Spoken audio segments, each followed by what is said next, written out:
and welcome to the ADHD Friendly Podcast. I'm Patty Blinderman. I'm an ADHD coach focused on supporting people who are impacted by ADHD and executive function skills challenges. And I'm also the creator of ADHD Friendly, the membership platform that takes everyday ADHD challenges and creates ADHD friendly solutions. So today, this is episode 90.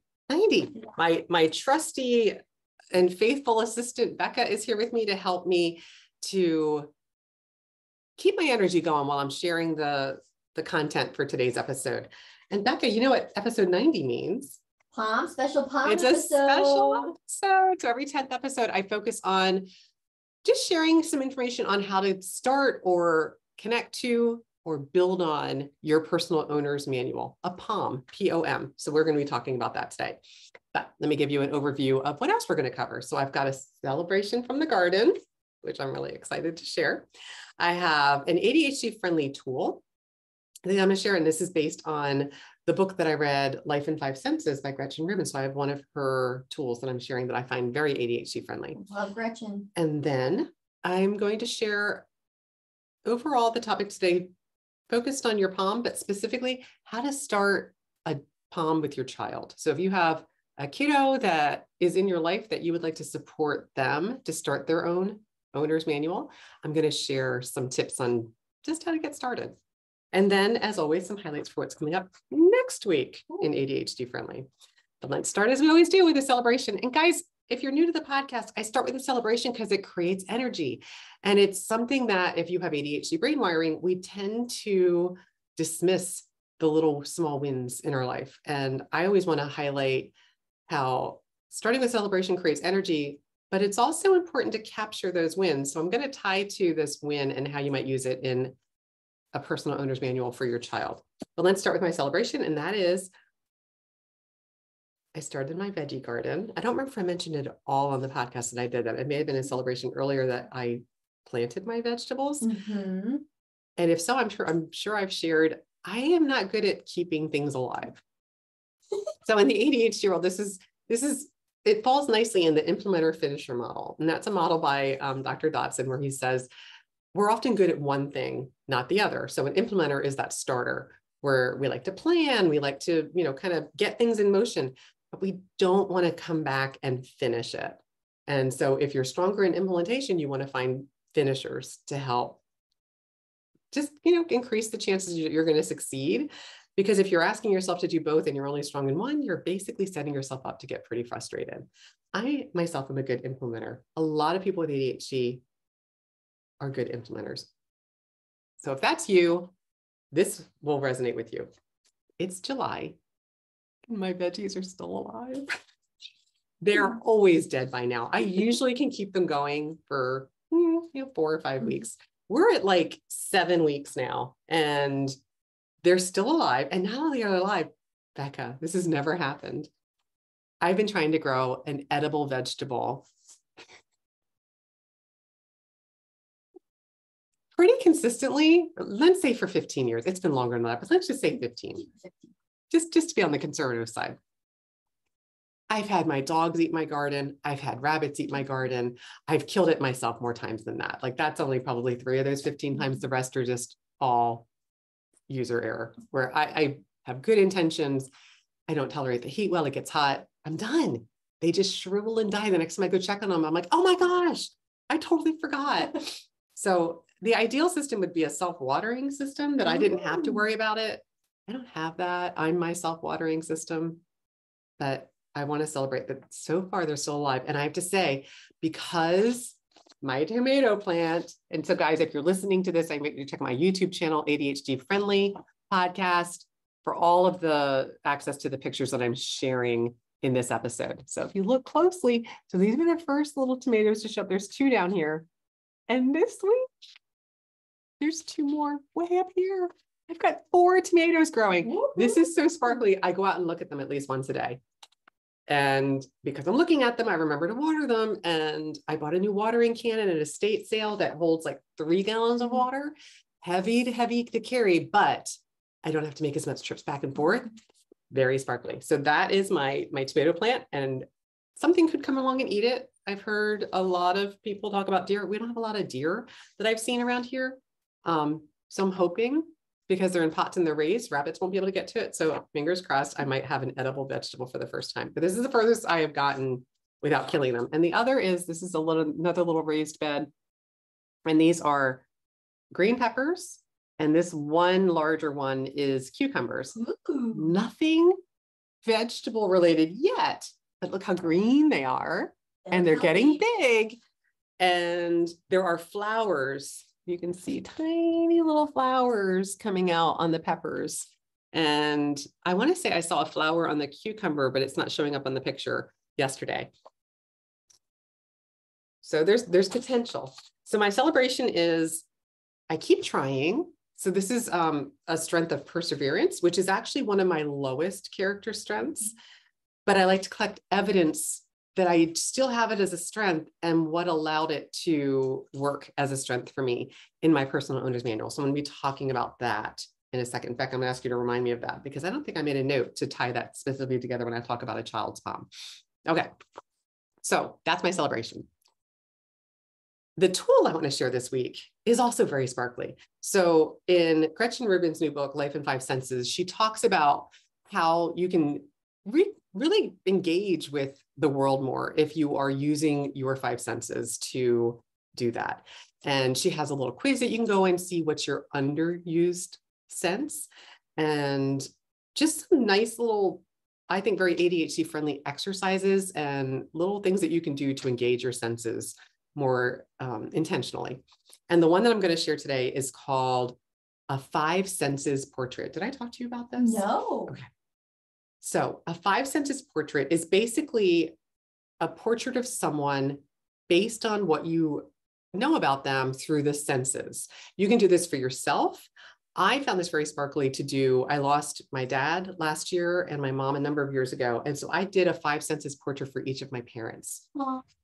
And I literally just grabbed a sheet of paper and just wrote them down. And so what you do is you start with each sense and you say, when I think of, in my case, my mom, and when I think of seeing, I think of this. So I list things that I remember seeing. So I'm just going to share some examples. My mother was a nurse. So I remember seeing her in her white nurse's uniform. This was before she was a nurse, before scrubs were really a thing. So she always wore white, and she had the white shoes, the whole white thing. I think of sweat on her forehead and her face. She used to, for some reason, neck up, sweat a lot. And she was always like, she was actually really into gardening. She thought it was quite funny that I couldn't grow anything because she could grow a lot. And I think of, my mother was a smoker. So I think of her smoking. Mm-hmm. She was always walking around with her cigarettes. And then when I think of my mother and I think of sound, I think of my mother always had cats, and she would always call, here, kitty, kitty, kitty. And when my brother and my sister and I were young, she would call from the porch when dinner was ready, and she would yell, Christine. And no matter where we were, we could hear it. And so I just, wrote that down as things that I remember hearing from my mom. And then when I think of things that I think of with my mom with the sense of smell, I think of, she used to literally, I don't know if you remember, Becca's younger than I am, but there used to be these commercials for Jean Naté perfume. And the person in the commercial would take the Jean Naté and literally in the bathtub and just splash it on herself. And I swear my mother took that to heart. So I can't literally smell Jean Naté without, and I also have cigarette smoke on there, and spaghetti was my favorite thing. My mother wasn't a great cook, but I loved when she made spaghetti because it was something I would actually eat. So I remember when I would come home and I would smell spaghetti sauce, and I was like, and then for taste, I have spaghetti, but I also have, my mother made this thing called cherry dump cake, which is still one of my favorite things, where you just take canned, it's not very healthy, but canned cherries, like cherry pie filling, you dump it in, whole box of yellow cake mix, sprinkle it on top. And then the butter? You cut up a stick of butter all over the top, and then a cup of walnuts that are crushed around the top. And you just put it in the oven and bake it until it's bubbly and golden brown, and it's delicious. Cut it with a little vanilla ice cream or Cool Whip or whatever your topping is. I think I need to make that this week. I know, right? But that, when I think of, and so the last is touch. And so, I remember touching, she always cut my hair when I was a kid, hated it. I always had really short hair, almost like the bowl cut kind of thing. It was really, really bad. But I remember her touching and always being nervous. Is she went over my ears? Is she going to cut my ears and that kind of thing? But But it was really fun to go through and think of my mom. And then I did it for my dad through the sense of all the different five senses and what they conjured up. So I share this because it was such a sparkly way of remembering my parents. And I did the same thing for my dad. And it created a lot of laughter. And because my dad passed away last year, I shared my list with my brother and my sister, and they had other senses that they remembered that I didn't have on my list. So I added to it. And this is actually a tool in my personal owner's manual that I added because it helps me. Number one, I know where it is because that's where I keep it. And so even when I grabbed it for this podcast, I'm like, okay, it's in my palm. Let me grab that. Personal owner's manual is such a great tool to organize the things that you need to hold on to and remember to support yourself. So I could put my fingers on it quickly because I knew where it was. And when I read it through, it literally connects me to my mom and my dad in a way that just thinking about them doesn't do it for me. It gives me another depth of connection to remember these very specific sense memories. So I'm sharing that as inspiration. If it interests you, you can do one for your kids and maybe make that the first tool in their owner's manual. Do it with them if you're adding it to there. So let's transition into that. So let's talk about how to support your child or the child in your life to create or begin creating their personal owner's manual. I always say the best time to start a POM is when you're a kid. Most of us never even heard of a personal owner's manual. So if you're an adult, chances are you've never heard of it, let alone started it. Never too late. So the second best time is today. So maybe it's a family project. Maybe you're making one along at the same time. Summer is just such a great time to start those little projects. So I thought it was a great time to highlight this in the 90th episode since it's coming out in the summertime. So the first thing I'm going to share when you think about starting an owner's manual with your child, start small. Really want to emphasize, if you try to go big and do all these different things, it's very sparkly, but it can feel overwhelming and stop from connecting with it because it feels too big to do anything else with. So really want to encourage you to start small and start small by picking a format. And because it's a child, I am really going to strongly encourage you to do a physical personal owner's manual, not digital, physical. It just supports our brains with more ease. You can always scan it and put it into a digital format if you like, but I'm going to encourage you to start physical so you have that tangible, concrete, external visual tool. And my favorite tool for doing this, you can use a notebook, you can use paper and just staple it together. You can use a clipboard, anything that you like. My favorite is to use the disc notebook systems. So this one that I'm holding up it's a 3-pack. I actually have this on my website, ADHDfriendly.com. If you go into the shop, this is available. It's only $19.99. It's 3 different sets of these notebooks. I'm using the purple one, so the blue and the white are still in here. They come with the little rings that hold it together. So I'm just going to share the example. The purple one, the rings go into it to hold it. What I love about the disc notebooks is they're very flexible. So you start adding things to them. And because they're perforated in this customized way, you can take things out and move them. So it takes the beauty of a binder and a notebook and blends them together. They're my favorite tool to use for a personal owner's manual. And it's what I use for mine. And so I'm sharing it here. If you do shop on my website, I may get some financial benefit, but the price is the same. So I would just always want to be honest, full disclosure, that I might financially benefit if you decide to shop on my site. Okay. The other option for these is the smaller version, the little junior. Cute. Love the junior. So I have 2 colors that I personally have for different uses. One's navy, one's, this is like a continental kind of blue. I've seen them in, they also come in just solid black. These are like a leather bound. They're a little nicer. I just like the size, but you can also get this junior size in this more of a kind of like a plastic cover that's more affordable. I just don't have that to share. I just have the smaller in this is the ARC notebook system that Staples created. But this one, which is, I think this one's Tool, T-U-L. No, this is Talia, T-A-L-I-A, is more of a generic brand, much more affordable accessible pricing, and they're interchangeable. So the paper, the discs, all of them will interchange with the Staples ARC notebook system. So once you pick a format, meaning the size or the type of the notebook or pad or clipboard, whatever you're going to use, pick one format that you're going to try and let your child pick it. You might put out some suggestions, ask them for some feedback because it's their owner's manual. So it's really important that they're excited to use it. The one thing that I've noticed working with parents, and I totally get this as a parent, we get so excited by the idea and we have a ability to see the benefit of starting this much more than they're going to be able to. But if it's you taking ownership of it and encouraging them, it's really taking away their connection to it. So I really want them to be the ones picking what do they want to try to start making with their palm. So is it a notebook? Is it, asking them what type is most exciting and interesting to them, because that's what's going to pull them into using it. If it's a notebook that you bought and you use it, you do it, add things to it, now it's an expectation. That's not creating that interest and energy. That's creating more of an expectation, which is weighty and more likely to have resistance and pushback. We want it to be an invitation that I can't wait to add this to my personal owner's manual. So share the different options, but have your child pick it.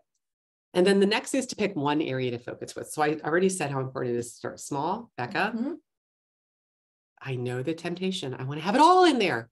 You can get it in there one thing at a time, but start with one thing so that you have something to add to. So I encourage always starting with either strengths or successes.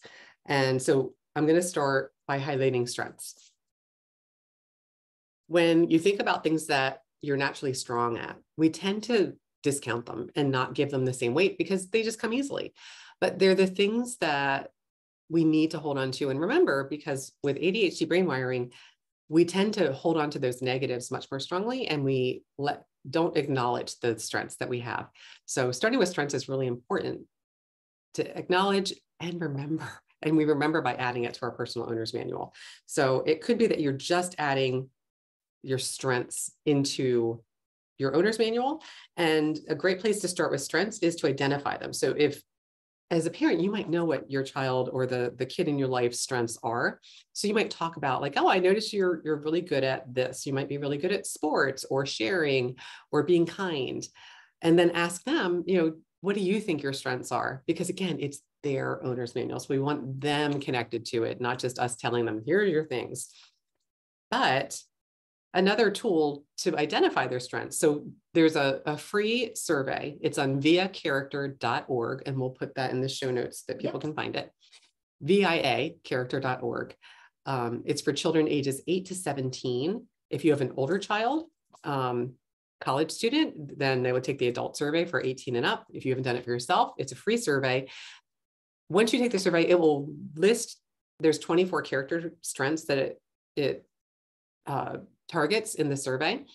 It will list them in order of strongest to weakest from 1 to 24. That's free. If you want the full report that gives you more details about how to take the strengths, and it kind of groups them by the different area that the strength falls under and how to use them and strengthen the different areas or use the ones that are strengths more easily, that is a charge. And it depends on the report you buy. I think they start at $10 and they go up from there. But you can take the survey for free and get the ranking of the order of the strengths included. So once you have the strengths, I would say a list of strengths is just a list of words if we don't have evidence. So the first thing that you might do is help them collect evidence of their strengths. And so if one of their strengths is kindness, you might ask them, like, what have you done that's kind today? And then maybe that might be exactly what you start adding to it each day, or whatever the structure is that you're going to use to connect with it. I'm going to talk about that next. So let's put a pin in that. I'm going to come back to that. But if it's adding to their strengths, knowing what they are, and then collecting evidence of it. So my example here that I said I was going to come back to is my garden. Perseverance is one of my lower character strengths. So when you take the survey, we have all 24 of the strengths, but the lower ones require more effort for us to be able to pull up and use as strengths. Because perseverance is very low on my list, I love to collect evidence of where it's showing up. And this picture that I took of my vegetables is totally an evidence of perseverance, that I persevered, even though I've killed things for about 15 years. Even though when I bought the vegetables, my husband teased me and said what did he call me that I said? He said I was vindictive, or there's some To the vegetables. Yes, because I kept buying them knowing that I typically don't succeed in keeping them alive. And I was like, but I really want to figure it out. I want to crack the code. Mhm. And that's evidence of perseverance. So even though I have all this evidence that I'm not good at it, I'm still trying. And that's literally what perseverance is, that we're sticking with things despite having, kind of obstacles come up in the way. And I have some veggies. So if they get eaten by some deer, I still have physical evidence that they were growing, and that was out of my control, which I can be okay with, because it wasn't something that I didn't finish. With the watering, I'm keeping up with the watering. I'm finding ways to keep that easier and keeping it going, and they're growing. If something else happens, okay, then maybe I'll learn from that. Maybe bugs will get at them. I don't know. I haven't gotten this far before. So lots of other things can go wrong and I'll learn, but that's evidence of perseverance. So that's an example of where I would take that and add it to my personal owner's manual of evidence of that strength that I've demonstrated in my gardening, of all things. So evidence of strengths is a place to begin. The other area is successes. And successes are literally anything that your child feels a sense of success or accomplishment in having done it. So maybe they learned how to hit a ball off of the tee. Maybe they learned how to clean, empty the dishwasher. They learned how to make their bed. They got a grade in school they feel really good about. They remembered their grandmother's birthday. It's anything that they feel a sense of accomplishment for having done or completed. And the important thing to keep in mind here is, if you think it's amazing, but they don't, it doesn't go in their personal owner's manual as a success. It's really important that they feel that sense of accomplishment for themselves. So the part that can be really challenging here is, if you have a child that you're encouraging to start and you're supporting them to start it, you've got a format that you've picked the one place to start, so you're starting small. How do you keep up with it? So that's the structure of it. So I would encourage you guys to talk about it together and come up with a plan. It might be, if you are reading bedtime stories at night, that the owner's manual stays on the nightstand and you look at it and say, is there anything you wanted to add to your POM today? If they're still learning how to write, maybe you kind of write it for them. They're dictating and you're writing, or maybe they're drawing a little picture to represent the thing that they feel really good about. If once a night is too much, maybe it's once a week. You put a reminder on the calendar, you tell your child what the plan is. How do you think we can remember this? You come up with a plan together, but create some structure so you have a prompt to remind you, this is something we started. Do we have anything to add to it? And then, maybe asking some questions to help them connect to it. So if they do something and you can see how excited they are, maybe you ask them, is this something you want to add to your POM? Should we put it on the list to add it tonight or on Sunday when we do our POM time? Remember, it's their POM. So what they add to it has to be something that they want in there, because if it's things that you feel like they should be in there and they don't, it's not going to work as well. It's their personal owner's manual. So everything in there coming from them is really important. Any questions? Did I leave anything out, Becca? Does that feel like it makes sense on how to help a child start their POM? I definitely think so. As always, if I miss something, or if there's something that occurs to you that might work, or you've already done this or something like this with your child and you have a tip you want to share, please post in the comments. We'd love to hear any suggestions that can make this easier to implement and keep up with for yourself or for your child. All right. That's this episode. So I started out with my veggie celebration, which I pulled all the way down to how to use it as evidence of perseverance in the strengths, evidence of strengths. And then the ADHD friendly tool from today was a 5 senses portrait. And again, if you try this, I'd love to hear what you learned or what it inspired you to create a 5 senses portrait, whether it's for yourself or for your child or for a parent, or, just a way to connect to someone with more of your senses by doing a 5 senses portrait. And then the topic today was how to start a POM for your child, or the child in your life, whether it's your grandparent or your aunt or uncle or friend of the family. Then this is something that you think would be a cool tool to help support them to start. Gave you some tips on how to start it and some structure that might help to stay connected with it. And remember, collecting evidence of strengths, whether you're a child or an adult, is really an important tool in supporting ADHD brains. Coming up next week, I'm going to be talking about estimating time. that is really like a huge blind spot for a lot of us with ADHD. We tend to be like, oh, I can get that done. It's going to take 5 minutes. And then we're 30 minutes late for a meeting because there's no way it was going to happen in 5 minutes. So I'm going to talk about why it's a challenge and some tools to support it in an ADHD friendly way. That's it for this episode. As always, take what works for you, leave whatever doesn't behind. This is all about supporting you to learn about resources and tools that can help make your life more ADHD friendly. If you haven't subscribed, I invite you to subscribe to our podcast on YouTube or wherever you get your podcast from. Until next week, tally ho.